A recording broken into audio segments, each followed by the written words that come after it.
What was the story today? Oh, insider threats. And we want to thank people, Mike, don't we? I thank no one. I am self-made. Whoa. Okay. All right. Well, thank people for John what? and I Yeah. would like to thank people for subscribing to our little channel. Oh, those people. I thought you meant like you people. Yes. Are you serious? No. We're not important enough, obviously. God damn it. You just show some appreciation for the people. We genuinely are appreciative of everybody who subscribes. Yes. That's true. Thank you so much. We're so close to 500. Well, And, the ones who like the videos. Yeah. If Really you don't like our greedy videos, today, Mike. You're you are with your dead. appreciation. Dead. Feeling ornery. Yeah. Everybody else. God, no, for real. For real, we're having a party at 500 subscribers. Apparently, so far we've got the King Charles is coming. Oh, that's Taylor right. Swift. We had that booked. Yeah, Taylor Swift, and I think Bill Gates confirmed, or was he not able to make it? I did talk to him today. Yeah. Oh, did you? Okay, Yeah, great. Bill's coming. Going to be good to see Billy again. So listen, subscribers only party. We'll be streaming live. We'll be doing some unboxing. Mike's going to be naked. Who knows? Who knew? Be great. Try and keep clothes on me is what I say. Yeah. Are we going to do a show today though? Yes. Sorry. Yes. Shall we? Okay.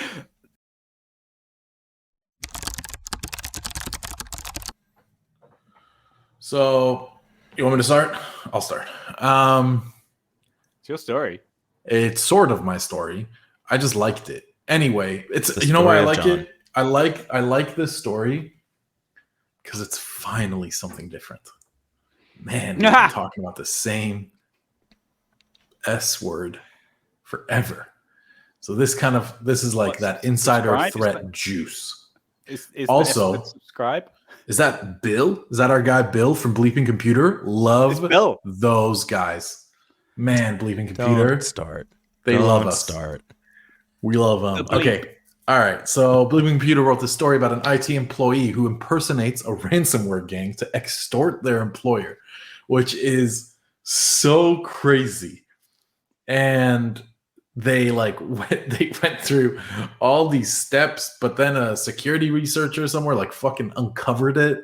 It was so crazy. It feels like almost out of a movie because you just don't really hear about insider threats anymore. And this is the example, when if any of you are security analysts who have shitty bosses who are or IT guys who have shitty bosses who say oh, it won't happen to us, fucking show them this article.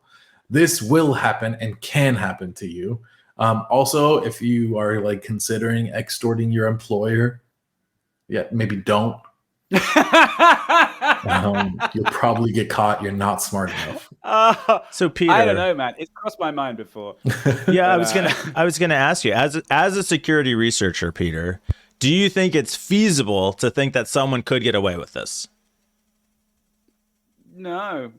I mean, well, yes. To be honest, yes, it has. But it's one of those intrusive thoughts. It's like like punching someone that just. No, really I'm not saying. off. Do you think you could get away with it? I'm just saying, knowing what kind of what kind of security exists, what kind of surveillance exists, how easy it is to track people online and online behavior and cookie crumbs and fingerprints. Is it feasible that somebody could get away with this crime? Yeah, and as an insider, much more easily than they could do if they were attacking from outside. I would say, if it was a security professional working from inside an organization, then they are ideally placed to cover their tracks. They will know where the logs are and where the logs are not, and where the holes might be, and potentially any kind of vulnerabilities that might exist that aren't publicly known about, or a ton of different things. And they can actually you could even attack your own organization from the outside, thinking it through, because that there's a piece of out-of-date software running on a particular service, and then use a VPN and cover your tracks and all that kind of stuff. Well, not. Yeah. So, And then on the payment side, you need somebody. sorry. I just want to close the loop on the payment side. You need somebody like John, who is an expert on like crypto and how that ecosystem works to be able to accept the payment. So I think what I'm seeing is that the two of you together,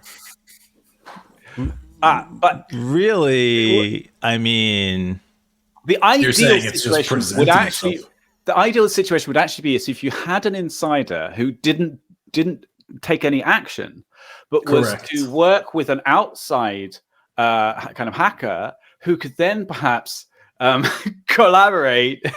No, okay, Peter's laughing, yeah, because you're baiting him, but he is correct. And also, I want to loop all the way back to what you said. Is it feasible? Yes. Is it likely? No. That somebody could get away with it. That someone could get away with it. Mm-hmm. The amount of steps you have to take. So, okay, let's start at the beginning. You need a unlinkable device to yourself right off the bat. So that is like burner phone plus Craigslist to get a secondhand laptop, and like, oh my God, hopefully that can't be traced back to the person who purchased it, who could then link it back to your face, right? Okay, but we'll say we have an unlinkable laptop, yeah, or machine, because if you're part of the investigation, right, you're going to bring in, you're going to bring in law enforcement. The company's going to bring in law enforcement. They're going to bring in an external investigator. Forensics investigator. They're going to say, you're the security engineer, you're the security analyst, or part of the security team. Hand us all your devices. And we don't have time for every step, but you can hit the highlights. Sure, I'll hit the highlights. So, and then the financial aspect, I think, is the biggest highlight. Like you said, you actually mentioned this, is how do you have them pay you through crypto, right? But like, again, you're going to need to really have an airtight crypto funnel to be able to, and by funnel, I mean a way to get that payment without it ever touching a device that you yourself are identified on.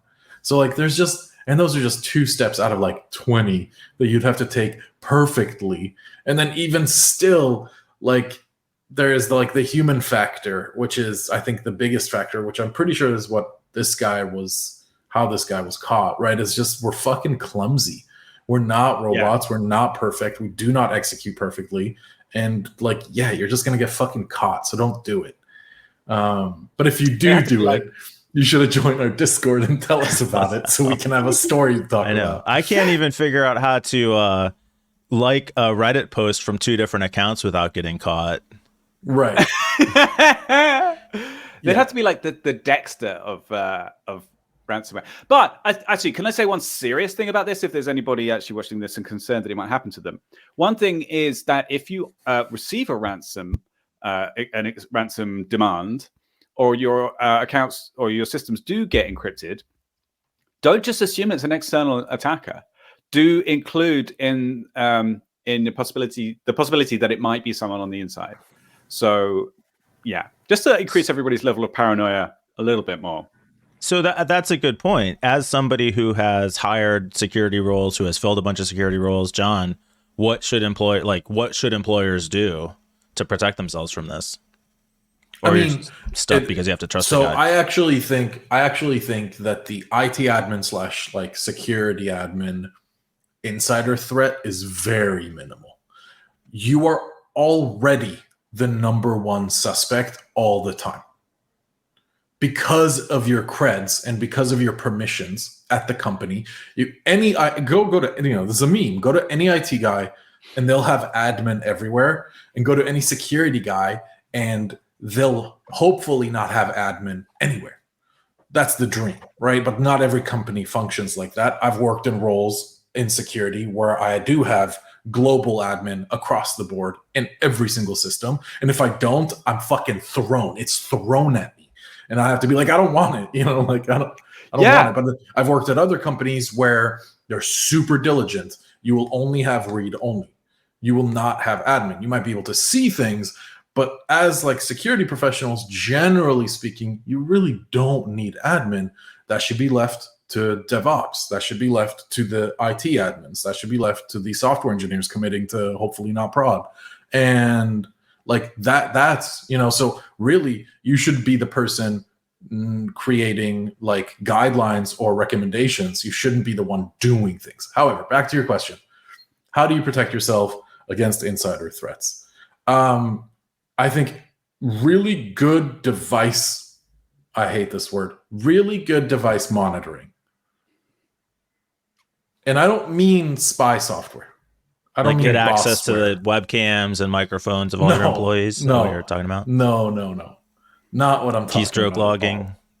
I don't think, I actually don't think that's like so gross when people do that. Like when companies are like, you haven't been sitting here, your fucking chair isn't cold yet, but you haven't been sitting for 5 minutes. Well, you tend to your, like, I don't fucking know, kid. It's like, oh my God, shut up. Who runs a company? Anyway, sorry, I'm getting pissed off at the whole thing. You're working yourself up, John, man. Come I'm on, working myself up. Deep breaths. I think really good device monitoring, right? So like this was actually in an interview that I had. I was asked, a device was breached, an endpoint device was breached. What are the steps you're going to take to figure out who or what happened? And the first question you have to ask is what is on the device in terms of like endpoint protection and levels of permission of the user and endpoint monitoring, right? Because if you don't have endpoint monitoring, you don't know what happened, right? You don't know if the device was just brooded against or cloned or what. You just don't know. You have no clue any context. So how could you know if it was your employee who just signed in, which you can see in endpoint monitoring? You can see his first successful first successful auth attempt. Boom, right there, they're in, versus like 300,000 attempts or whatever. So I think really good monitoring in place on your endpoint devices is like a first step. And then same goes obviously for all your web apps and all your bullshit that they're accessing. Everything just needs really good monitoring and alerting. And I mean, yeah, what else, Peter? Am I missing anything? I'm kind of in the moment. I mean, it's there's no like proper answer that you could give in the time that we've got. But yeah, endpoint monitoring, layered security, zero trust architecture, all those kind of things help together. I think there's a lot of different stuff put together to be able to prevent this kind of things happening, or at least minimize the risk, because there's nothing that can prevent it totally. But yeah, I think John's covered everything. Not saying anything new.